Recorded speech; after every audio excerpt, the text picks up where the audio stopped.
राधे राधे। श्री हरिराम व्यास जी वृंदावन के एक बहुत बड़े रसिक संत हुए हैं।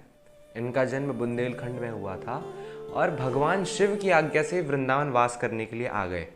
पहले तो ये बड़े प्रकांड विद्वान, बहुत बड़े पंडित और एकदम बहुत अच्छे स्कॉलर। हर चीज़ में इनको आर्ग्यूमेंट चाहिए, हर चीज़ में इनको डिबेट चाहिए। काफ़ी इनका नाम, घमंड भी, अभिमान भी काफ़ी इनके अंदर।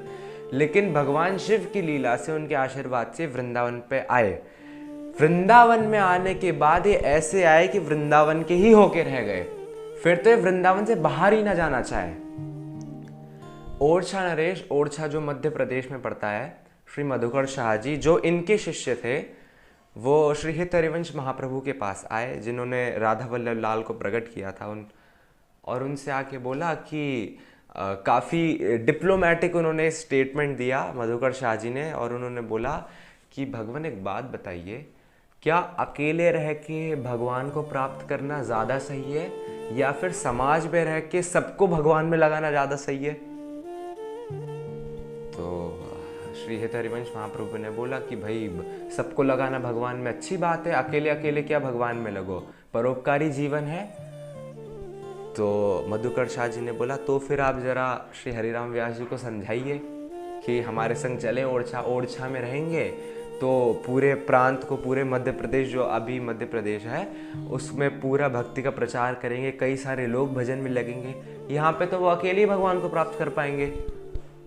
तो महाप्रभु को ये बात समझ आ गई। उन्होंने बोला अच्छा ठीक है, मैं उनको बोल दूंगा व्यास जी को कि आप जो है ओरछा वापस चले जाओ। वृंदावन तो ठीक है, अच्छी बात है वृंदावन में रहना, लेकिन और परोपकार से बड़ी कोई चीज़ नहीं है, और लोगों को लगाएं तो वो ज़्यादा बेहतर है। अब ये बात तो यहाँ पे चल रही थी, किसी संत ने जाके बात हरिराम व्यास जी को जाके बता दी। वो अपना भजन कर रहे थे, यमुना जी के तट पे हरिराम व्यास जी बैठे हुए, और व्यास जी के कानों में जैसे ये बात पड़ी कि हरिवंश महाप्रभु ने बोला है कि मुझे वृंदावन से बाहर भेजना है लोगों के कल्याण के लिए। अब जिसका प्राण हो वृंदावन, आपसे अगर बोला जाए कि आपको प्राण से अलग करना है, मछली को बोला जाए कि पानी से अलग करना है, ये कैसे संभव है, ये कैसे मुमकिन है? उन्होंने एक काला रंग लिया और अपने पूरे मुंह पे पोत लिया, और जाके जो वृंदावन की लता पताएं हैं, जो पेड़ हैं, जो वृंदावन की रज है, उनसे जाके गले लग के रोने लगे और उनसे प्रार्थना करने लगे कि मेरे को इस वृंदावन से बाहर मत भेजो।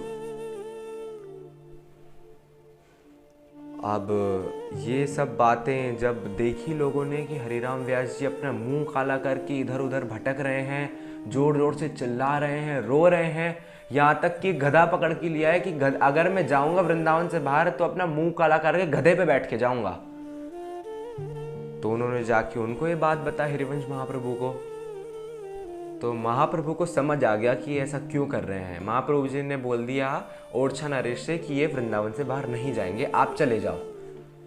जब मधुकर शाह जी वहां से चले गए, जो ओरछा के राजा थे, तब महाप्रभु ने उनको बुला के पूछा कि एक बात बताइए व्यास जी, ये काला मुंह करना, ये गधे को पकड़ के लाना, इस संत का क्या मतलब है?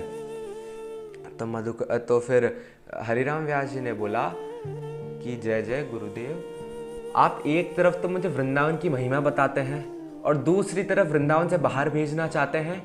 अरे ऐसा वृंदावन जिसके लिए बोला जाता है कि विपिन राज सीमा के बाहर हरियों को ना निहार, कि अगर वृंदावन से बाहर अगर भगवान भी जा रहे हैं ना तो उनको भी नहीं देखना हमको। ऐसा वृंदावन जहां डाल डाल है कल्पतरु और पारिजात सब फूल। इस वृंदावन के लिए कहा जाता है कि चाहे खंड खंड हो जाए तन, अंग अंग सतटूक, वृंदावन नहीं छाड़िए, छाड़िए है बड़ी चूक। अगर अपने शरीर के अलग अलग टुकड़े हो जाए, पूरी हड्डियां अलग हो जाए, हमारा सर कट जाए, खंड खंड हो जाए, अगर टूट टूट के बिखर जाए हमारा ये तन भी, तब भी वृंदावन को नहीं छोड़ना है। ऐसा ये वृंदावन है जिसकी महिमा नाम से भी बढ़कर है। आप नाम करोगे, नाम में अपराध लगेगा, कुछ करोगे उसमें अपराध लगेगा। वृंदावन में कुछ करने की आवश्यकता नहीं है, बस यहाँ पे पड़े रहने की आवश्यकता है, बस इसके आश्रय में।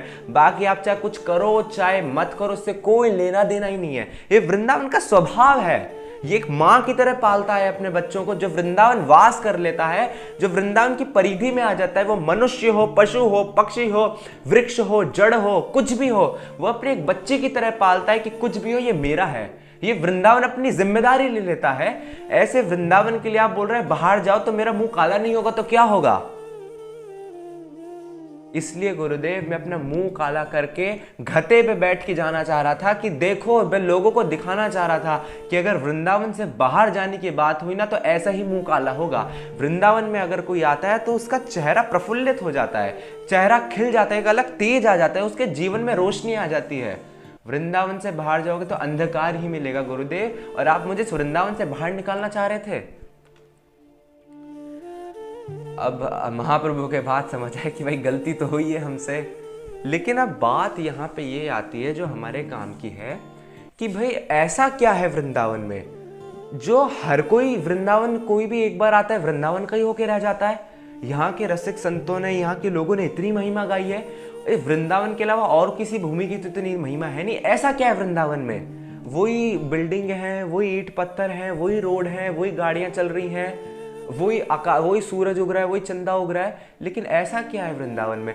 वही यमुना जी है, जबकि यमुना जी इतनी, अगर हम ऐसे देखेंगे तो इतनी शुद्धता नहीं है यहाँ पे इस यमुना जी के इस जल में, अगर हम अपनी बाहरी दृष्टि से देखेंगे। लेकिन ऐसा क्या है वृंदावन में जो वृंदावन एक बार आए वृंदावन का ही होके रह गया? छठी ग्रह से कोई एंटर करता है अंदर, हवा में परिवर्तन लग जाता है। ऐसा क्या है वृंदावन में? अब वृंदावन में ऐसा क्या है ये तो वृंदावन में जो रहता है वही बता सकता है। और ये अगले वीडियो में मैं आपको बताऊंगा कि ऐसा क्या है वृंदावन में कि जो एक बार आता है वृंदावन का होके रह जाता है। वृंदावन आया कहां से है, वृंदावन का रहस्य क्या है, ये हम बात करेंगे अगले वीडियो में। तब तक के लिए वृंदावन से जुड़े रहिए। राधे राधे।